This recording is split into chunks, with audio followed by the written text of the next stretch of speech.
At the beginning of this month, we released the teardown of Anker Nano II series 65 watts. There are so many people who wants to see the teardown of other models. So today, we bring the teardown of 45 watts. Let's go! Firstly, the box is still the same as 65 watts, Anker style. Turn it back, we can see the model is A2664, made in China, and some basic information herein. It supports 5 volts, 9 volts, 15 volts, and 20 volts fixed PDOs, and 2 PPS PDOs of 3.3 to 16 volts, 3 amp, and 3.3 to 21 volts, 2.25 amp. The maximum output is 45 watts. The manufacturer is Anker Innovation. Take out the charger from the box. There isn't a cable in it, just a charger. The overall shape is like a square. Just like 65 watts, there is a small silver area in here. An overall color is black, adopts foldable pins. The specification at the bottom are basically the same as the label on the box. The entire Nano II series uses the same design language. When putting them together, it looks like a brother. Let's use the caliper to measure the size. Length is 35mm, width is 37mm, and the height is 41mm. Weight is 69 grams. Compare it with Apple 30 watts, 61 watts. We can see it's obviously much smaller than those two. Use Charger Lab PowerZ KT002 to test the USB-C port.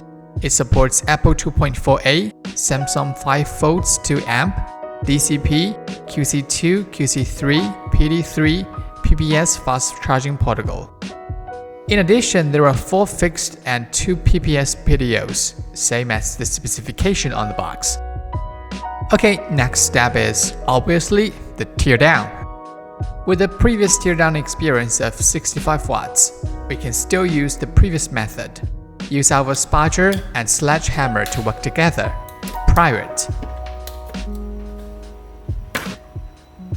The thermal glue inside is not as much as 65 watts, but still needs to be cleaned up.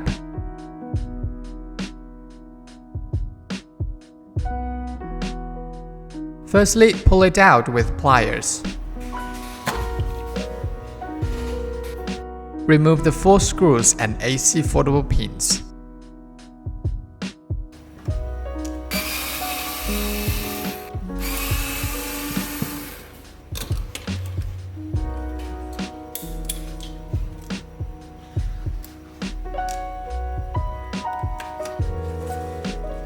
The structure is not the same as 65 watts. The entire PCB module is welded together by 4 small boards. Among them, the transformer occupies a small board. 2 larger electrolytic capacitors are covered with an insulating cover for insulation protection. Remove it while clean it up.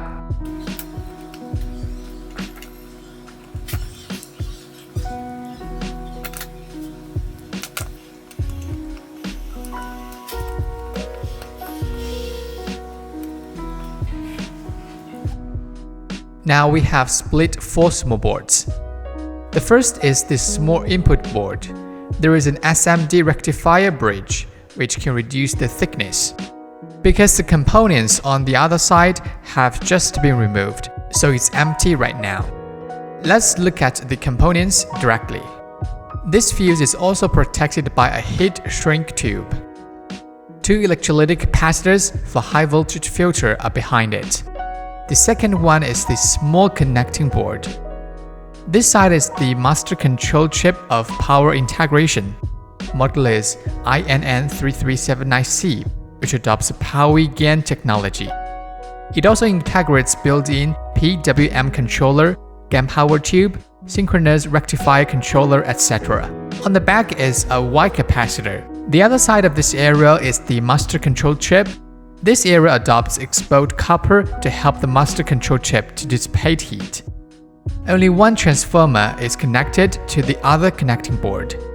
The last is the small output board. Here are 2 small solid capacitors from the Yongming MPX series. The synchronous rectifier tube is next to it. And particle chip and the VBus switch tube are on the back.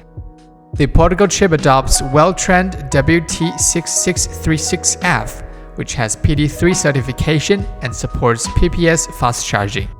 The output VBus switch tube comes from Alpha and Omega Semiconductor, model is AONR66406. The USB-C receptacle port is soldered in the hull of PCB. Okay, that's all for our today's teardown. Compared to 65 watts charger, it's smaller, and we can see all components are smaller as well. So you can choose the one which most satisfies your needs. If you like this video, please drop a like, leave any comments. For more content, please subscribe to the Charger Lab and visit our website chargerlab.com. I'll see you the next time.